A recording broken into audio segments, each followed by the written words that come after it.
was leaving something else. So boom, you in Brooklyn, right? But you met some influential people.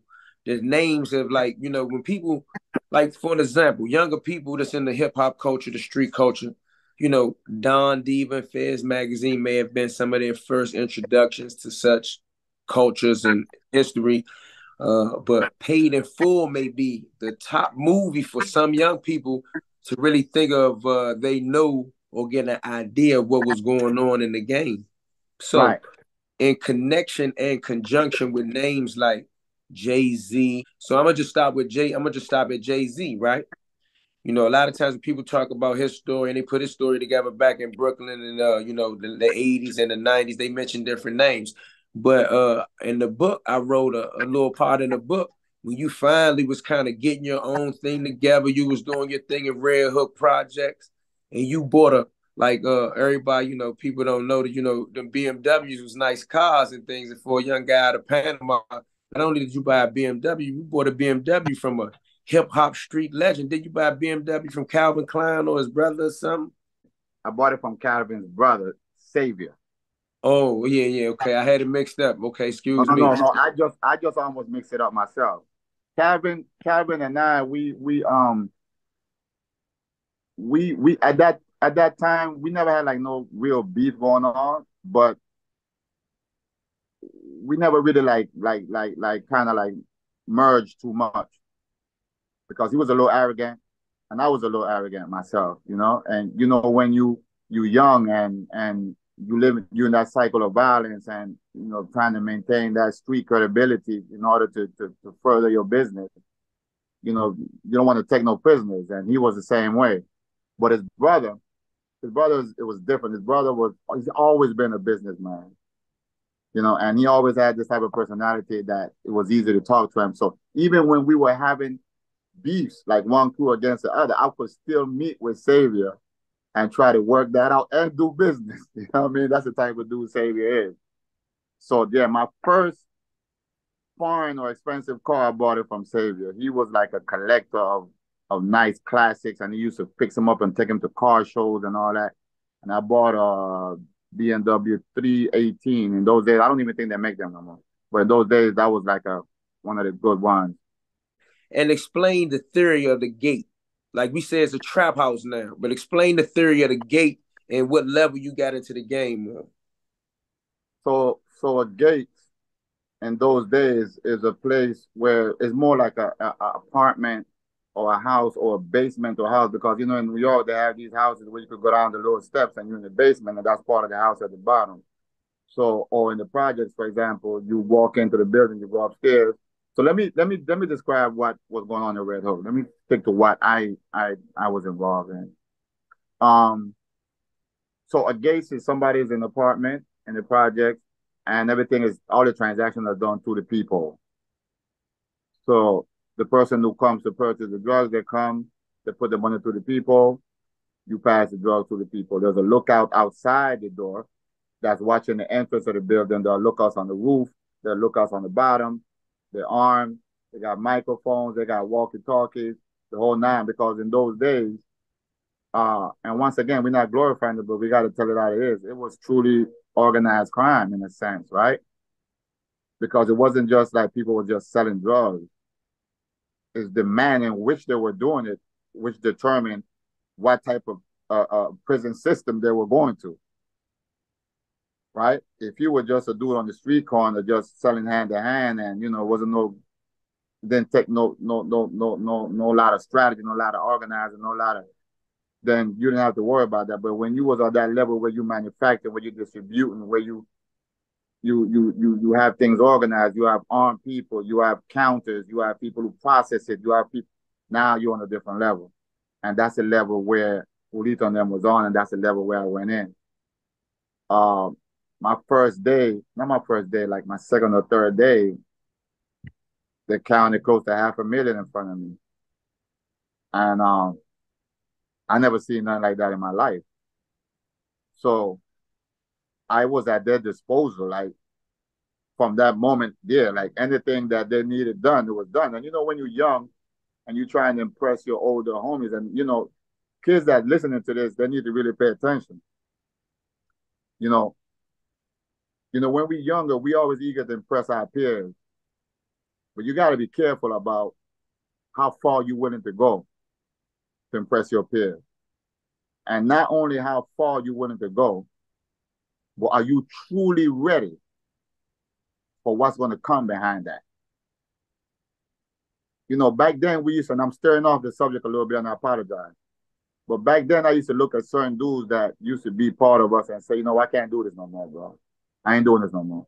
And we used to look at them dudes, this dude is a bitch, man. This dude is, hey, get that clown out of here. But later on, you know what I realized? I really respect them dudes in the sense that they saw what we who called ourselves visionaries couldn't see or refused to see. You know, so you got to be very careful about who you're trying to impress. The main thing here is to stay true to yourself. And if I would have went back in time, I probably would have made the same choice. Who knows? But knowing what I know today, I probably would have made a different choice. I probably wouldn't have been that eager to impress other dudes. I'd have been more eager to impress my mom or somebody like that who really willing to die for me rather than die for me. You know, so I think it's important for kids that read these stories like mine and hear about Tones and all these other, you know, legends in DC and all that and think that there's a bed of roses. Nah, this shit is real. And when it goes down, you're not only taking yourself, you're taking everybody with you. Your mom, your girl, your kids, your this, you know. So I was eager to impress them, and that's exactly what I did, bro. So I started climbing up fast. You know, within a year, Julito and I, we was kind of like, yeah, we could partner up on some shit. And that created a lot of little jealousy amongst the team because some of them was there for a long time and they were older than me. But I was moving fast. I was moving fast as far as catching on to the business, but I was also moving extremely fast with the violence. And in those days, violence was king. Unfortunately, the crack epidemic, you know, we damn near annihilated ourselves as a race. And I say ourselves because even though I'm black. I don't care if you speak Spanish, French, Creole, or whatever. If your pigmentation is black, you a black man or a black woman. You from this country. That's your nationality. That's a different thing. That's not your race. That's not your ethnicity. So we as black people, we damn near annihilated ourselves. You know, and fortunately I was part of that. So yeah, I was moving up fast but we was playing for keeps. It was serious money being passed around, you know. Everything in those days was serious. Not saying that today is not, because it is. But it was less people being privy to having those type of connections. It was less people that could even be amongst dudes at that level. Whereas though today anybody could get a plug. They don't even have to go through the stages of making their bones no more.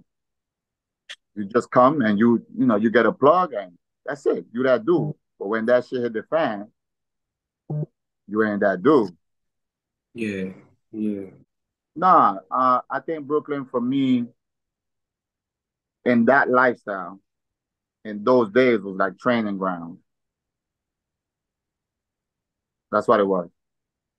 All right, boom.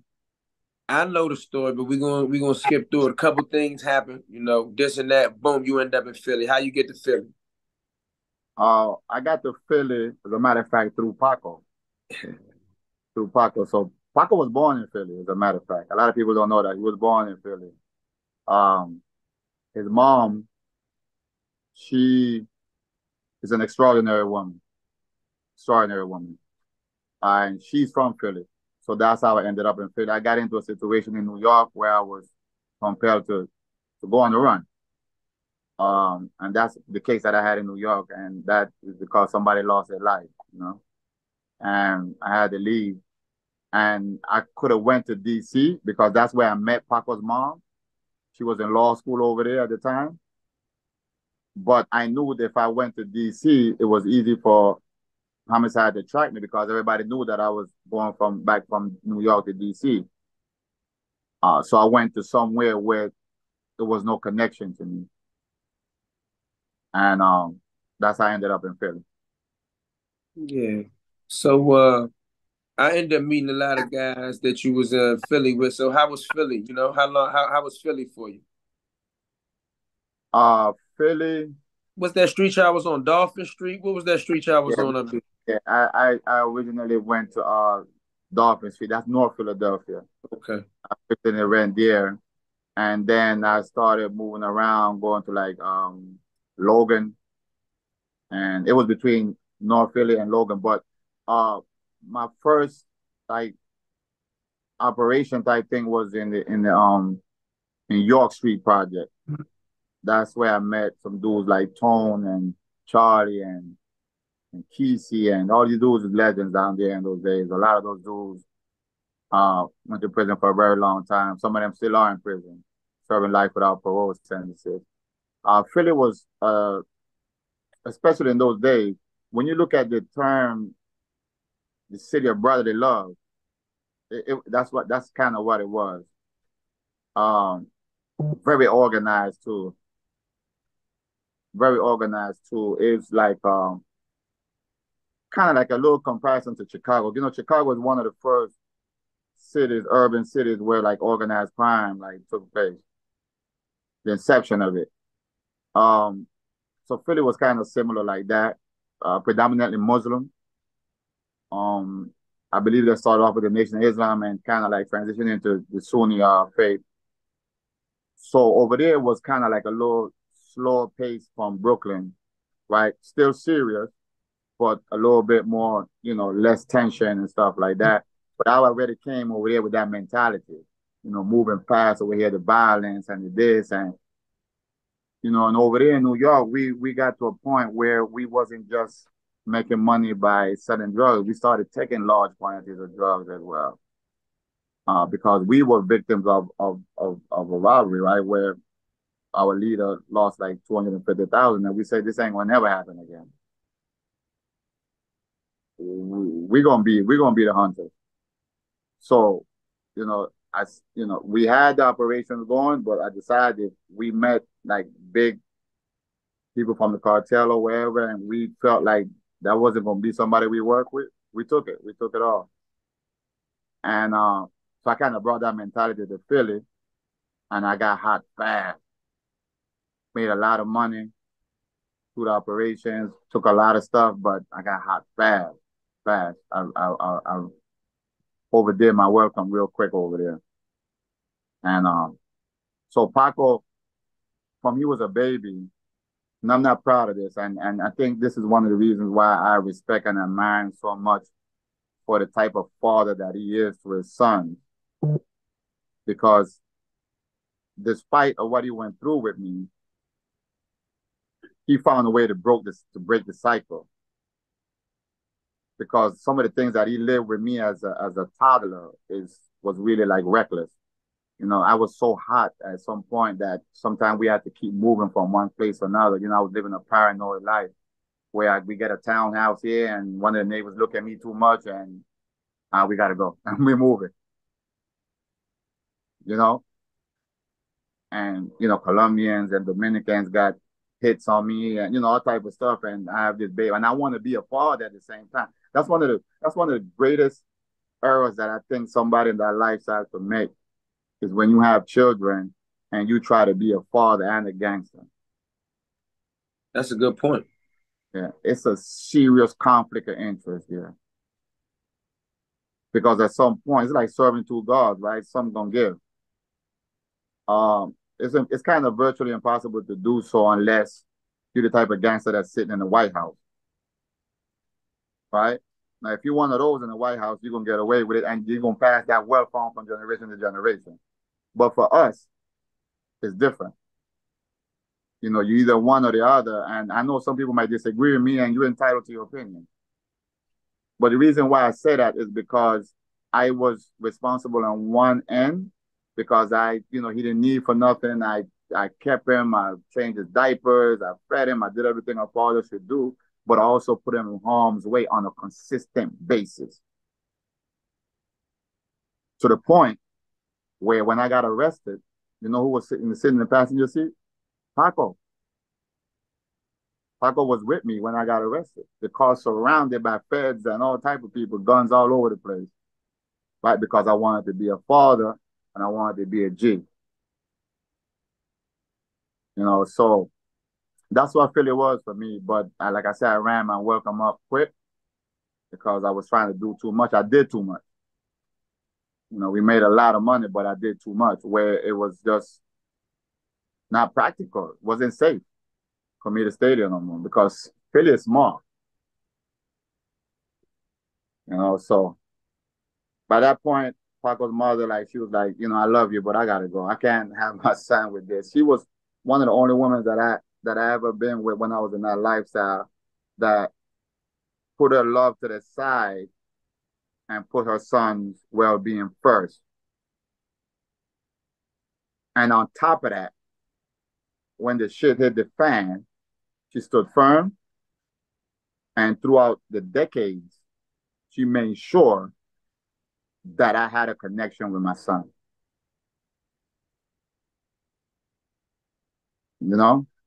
So I have none but the utmost respect and admiration for her forever. The entire 30 years that I was in prison, I was able to always communicate with my son. My son always knew who his father was, and that was that. Yeah, I like that. I respect that, man. I mean, even all the way down to his name. You know what I mean? Paco Panama. I used to look at the name and be like, damn, that's right. That's my dude, man. That's my dude. I'm Yeah. extremely proud of him. I know that I'm kind of bearing off the subject because he reminds me a lot of myself in the sense that I remember when he started with this rap thing. And how rappers, when they start, most people in their family say, "Why don't you get a job? Why don't you do this?" And he was steadfast. He knew that this is what he wanted, and he worked his craft. He kept working on his craft, kept working on his craft, and no matter how many obstacles he faced, he would not allow it to deter him from his mission. And he continued on, and he did most of this thing. I tried to get him some plugs from jail and call some people in New York and the industry and all that. But this is his work. This is him from the bottom. This is him from the bottom. I'm really proud of him for that. He's doing his thing. And he Shout out represents to the city Paco, too. man. Shout out to Paco Panama, man. DC loving him right now. You know what I mean? So hopefully he could do something not only for himself, but hopefully he can even do something for the city. You know what I mean? That's the goal. That's the goal. Trying to represent the city. All right, P. So, man, when you got to DC, I ain't talking about when you first came there because correct me if I'm wrong, I'm challenging my memory. When you told me the first time you came to DC, you told me what you remember. You said, Eon, I remember when I came to DC, everybody had these Washington Redskins hat and shit. Y'all just won the Super Bowl or something. I thought that was the biggest shit in town. Am I correct? Is Yeah, that yeah, they won the Super Bowl that year. Yeah, is that right? that's correct. They had Redskins flyers, paraphernalia everywhere. I never forgot that. It was snowing or something because it was snow on the ground. And they had that stuff everywhere, bro. The city was like lit with joy and pride. Yeah. So when you came to town, it ain't no secret. DC was a murder capital. You could come in from somewhere and go back in a body bag. It wouldn't matter if you was from DC, Uh, New York, Panama, and a lot of people don't know in your travels, you actually was uptown and in the Southeast. So if I remember correct, your first stop in DC was in Northwest, right? yeah, it was uptown. It was uptown. I was on the OG. I'm not gonna put his name out there. Um, he was on a different level from what we was on in New York. We were submerged into the crack epidemic in New York, and I could go as far as say organized crime. But this guy here, he was just in the drug game, but on a serious level. And I'm gonna just give you a slight example of what I mean by that without going into normal details about him.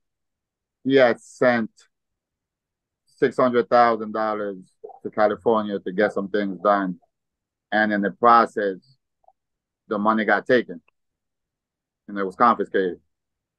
And we were all concerned about, wow, what a huge loss, the big homie, and this and that. And he just calmly looked at me and said, "Don't worry about it. I'll send that back." I say, "What do you mean send it back?" He said, "I already sent it." I said, "You sent another 600?" He said, "Yeah." I looked at him. I looked around. I said, "Shit." It's a whole different Hey level. P, hey P, I don't want to stop you. I want you to finish this story out, but just for my journalism credibility, right? I know the guy, and I've known the guy since I was a kid. But let's go ahead on. Yeah, yeah, I know. I know. That's what's crazy about this, right? Um, so yeah, that's what I was exposed to in the city right off the top. That was the uptown experience. Because mind you, I went to DC. I came and went to DC twice. Yeah, that's why I asked the question this Yeah, way, because yeah. So that was the first time. When I went to DC the first time when I was uptown, I was still in New York. I could still come back and forth from New York with no problem. When I went back the second time is when things in Philly, when the walls started closing in on me. And that's when I came back the second time, and that's when I ended up in Southeast. okay. So that's enough about uptown. I just need to, I Yeah, need to get my uptown shit in there. You know what I'm saying? I need to yeah, get my yeah, uptown shit in there one time. All right, yeah. Southeast. All jokes aside, you went to the real Southeast, Ward 8, Berry Farm, South Capitol Street. Shit get crunchy in the 80s Yeah, and the 90s, which you was there in parts of both, right? yeah. But how was you able to even get in to even you're a man. I know you're a man. I done seen you in prison and all that. Anybody got that mentality of out of town nigga, blah, blah, blah, blah. But even as a man and a gangster as you was at the time, P, let's be 100. You can't just come in town and set up shop. You gotta when the army goes somewhere, in war, the army got all type of weapons, but they go there, they dig in, they dig trenches, they fortify themselves, and it's like, what's up? Right. How did you even get in before you could say, all right, now I'm ready to go to work. I'm about to get some money. If you get in my way, I'm gonna do this. So that all started because prior to me going back the second time, and this already is part of my story that's been out there, that's been told a few times. Julito was over there as well. Because one of the things that I left out from New York is that aside from the situation that I went through personally that led to my conviction in New York, we were also going through some wars amongst us Panamanians. And so after a while, when the war started to die down, everybody started to splinter in different parts. And Eulito ended up in DC, and that's how we kind of ended up back over there. So he had a team over there before I went back over there the second time. So some of the guys who were part of his team, I met with them because at this time he was in jail doing a short bid for some violations and some charges they was trying to put on him up there in New York. A couple of murder charges and stuff. And so I that's how I kind of like slid in to Southeast because when you're not from somewhere, the best way to kind of like infiltrate, right? That's the word. I'm gonna say that. I'm gonna use that term. Is either to the girls in the community or to the guys from the community who are already in that lifestyle. You go and you make an offer that they can't refuse, or attempt an offer, should I say, and they see you as an asset. But in those days, you had to be careful with that, especially in DC. You come to DC and you are asset and everything is good. Yeah, the home, yeah, whoa, Panama, this and that. You could have came to the wrong team where they're looking at you and saying, first time we find out where that stash is, your ass is out of here. And when they mean out of here, they're not talking about you just leaving. They're talking about dead. But because I went in through guys that was already part of Julito's team, it would made it a little easier for me. And one of those guys was Jimmy. God bless his soul. And Jimmy was, put it like this. I was thinking about getting out of the game and going legit at the age of 24, 25, right before I got incarcerated. I was dead serious about that. Jimmy was so brilliant with business that if we would have ever had the opportunity to transition from one lifestyle to the next, he definitely would have been a CEO, hands down. He was brilliant. He was brilliant. Um, so I was fortunate to hook up with him. And, once the story really comes out, you will see how that thing went from 0 to 60 in a matter of months, through some connections that I had and through some of his strategic moves that he had because he was well loved in the city, not just in Southeast. Jimmy had people love him all over the place because he was one of those guys that had charisma, very charismatic, had a lot of girls and fly and good with his hands, Yeah. that type. Oh, Yeah, type he of got the whole package. Okay. yeah, yeah, the real DC certified type dude. And that's another thing, man. I don't want to get off the subject. They always had this thing about New York, DC, New York, DC. That wasn't my experience. My experience was different. I went through wars in DC on the streets, yeah. And it wasn't because I wasn't from DC, it was because that was the nature of the game. And when I went to prison, of course, by that time it was already this thing about New York, DC because of the Alpo and Wayne situation, right? Everybody knows what happened with Alpo, and Wayne in the sense that, he told. He told.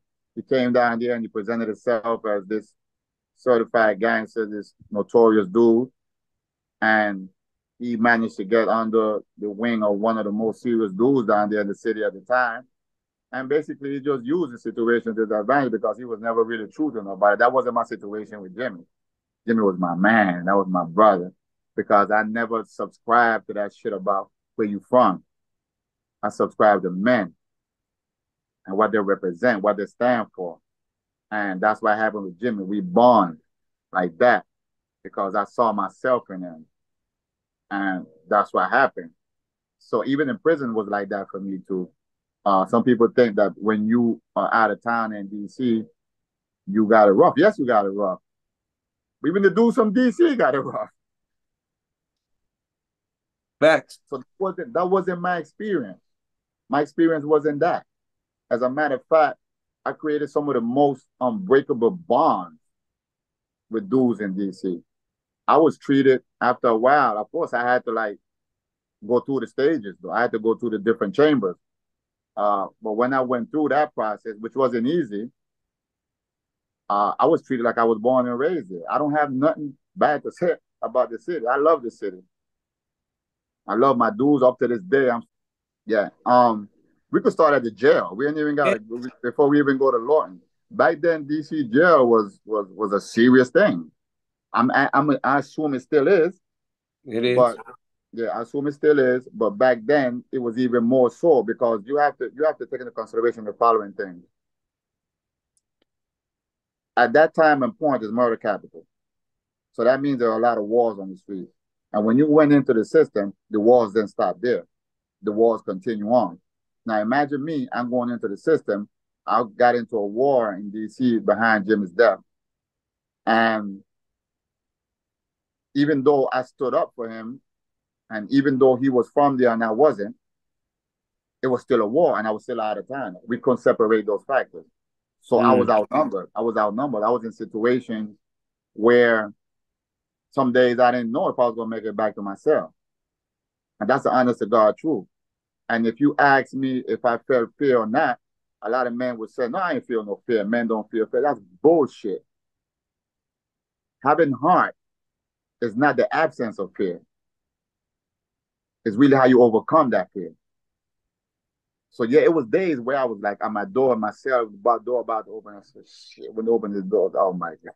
You know what I'm saying? But I refused to check in. I just couldn't live with that one. Yeah, okay. And that's a personal thing. That ain't a man thing or not. That's a Personal thing. I just refused to check in, go to the police and say, yo, I can't live here. Because I knew that would follow me for the rest of my life. So I had to take my losses and my wins until this thing straightened out. But you know what happened in the process? In the process of those dangerous situations, I met some of the strongest dudes in the system. And it wasn't premeditated. We just bonded. Mario, God bless his soul, Wendell, Gator, Tone, Sean Brand, you, and the list just goes on and on of dudes that, we could name these dudes and everybody in the city know who they are. Those are my men.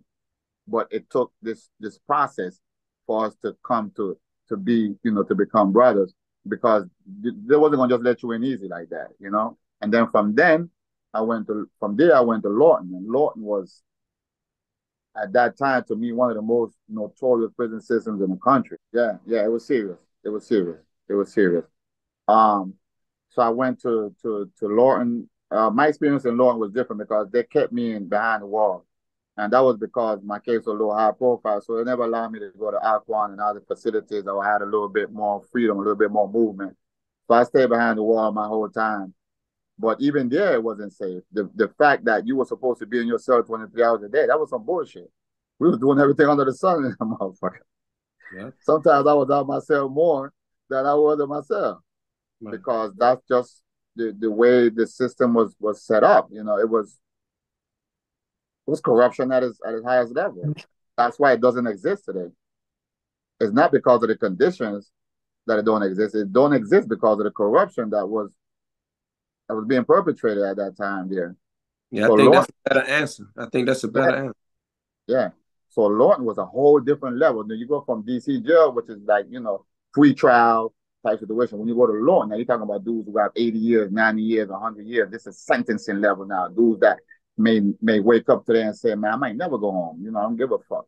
You get in my way, I'm going to just stab you 50 times to make sure you're dead while you in handcuffs, right? Because we came out for recreation, everybody handcuffed. Everybody found a way to come out of those handcuffs because everybody trying to stay alive. Everybody got enemies. Everybody is paranoid. Prison breeds distrust. So how many people I saw got stabbed up real bad with the handcuffs still behind their back. So this was a real severe, serious environment, bro. Like, I think you could compare these type of prison settings to war environment, which is some of the most stressful environments on this planet. And it was stressful back there sometimes. Remember that, man, because you went from coming in at 16 from the jail straight to Lawton. Yeah. But one of the things about you, people, a lot of the most serious men gravitated to you not because you was a likable kid. That was part of it. It was really because the way you carried yourself, the way you conducted yourself. You know what I mean?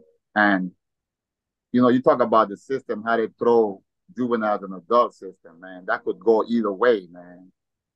They got these scientific studies that say that juveniles are more likely or more prone to rehabilitate than people who are older than 25, but that could go the other way. I got a son right now in the system in Maryland that went in at 17, and that went the other way for him because my son went in there and he said, you know what? I'm not going to be prey. And he became predator. Yeah, I mean, and that's what happened to me for a minute. So I understand what he's Right? going through. Yeah, so it's hard to get him out now. He's been in there for 15 years, Yeah, he in because, survival mode, whether he know it or not. yeah, exactly. And that's what I wanted to explain to a judge that was dealing with his case. That we're looking at these studies, but we're not looking at the other effect of it. But back to what we were talking about. So from there I made some other bonds, right, with some other serious dudes, and then from there we went to Red Onion, Sure. to the Supermax in Virginia when they was doing the transition of law and prisoners to the federal system when it was in the process of closing the system down. And they picked the 100 worst prisoners out of Lawton and sent them to Red Onion. And I was on that list. I was like, oh my God, this can't be fucking real, bro. Anyway, we went to Red Onion. That was a whole different level. But now we're talking about psychological warfare. We're not talking about physical warfare no more. It's just psychological because in those days we wasn't really exposed to Supermax like that. Yeah, right. I Mind mean, you, the wall was all they had. That was Supermax, yeah, yeah. And mine, and that wasn't nothing. Right. I think 80X was built like in 97 or something like that, right? 94. 94. So in those days, Supermax wasn't really prevalent like that. So for us, Red Onion was our first taste of what a Supermax would be like. It was our glimpse into the future. Yeah. I had a migraine headache for 2 months straight in Red Onion. Mm. You going into a place where, Physically, it's doing something to you. yeah, you going into a place where under violation, they're shooting from a gun tower inside the housing unit. At the beginning, it might not be live rounds, but just the sound, the acoustics of that gun going off inside a housing unit, that's enough to terrify anybody. I don't care who you are. You know, so we were psychologically, sorry, shook, but we stood firm. We stood firm. We kept our head up and we kept fighting. I remember we only used to have an hour rec to come out sometime, and some of us used to come to this particular table, and we used to talk about law, man. How we gonna get out of here, bro? How we gonna make a move? And I tell you, it works because out of those 4 or 5 dudes I used to sit at that table, almost all of them gave their time back. Mm. That was the best you could do. You just had to keep fighting. Exactly. And then from there, we went to the feds, which is a whole different level, right? And for me in the feds, it was different because now in the feds, if I wasn't real with the homies in DC, that was my chance to show my true colors. And people do. I don't want to call nobody out, but I'd have seen it. But go ahead. That was my chance to show my true color because now you're around your people that you knew from back in the days, Panamanians, Jamaicans, New Yorkers, Philly. Now you could say, fuck DC. You know what I mean? I was with them dudes and I had to survive over them dudes ain't shit. Nah, but those are my brothers. So I was known in the federal system as a DC dude. But because the feds is classified in cars, I was able to go to all these different cars. But everybody in all those cars knew that I represented the city. I still live with my dudes from the city in myself. I still broke bread with them because I could never forget those days that we suffered together and that behind those walls and behind the DC jails and the red onions and all that type of stuff. You can't fake that shit. Yeah. You know Yeah, what I I think mean? That's that how I good. carried out until I left the system and went to New York. Yeah. Matter of fact, when I left the system, no, I was thinking about Polak when I was in the cell with Big Dog. When I left the system, I was with you. I was just getting ready to say, I was like, what? You left the system with me. Yeah, I left the system when I was with you, and we was doing the same thing we was doing in the jail, same Yeah. thing we was doing in Lord, same thing we was Yeah. doing. And make no mistake about it. We ain't talking about no. We talking about USP Lee County. We talking about USP Polak.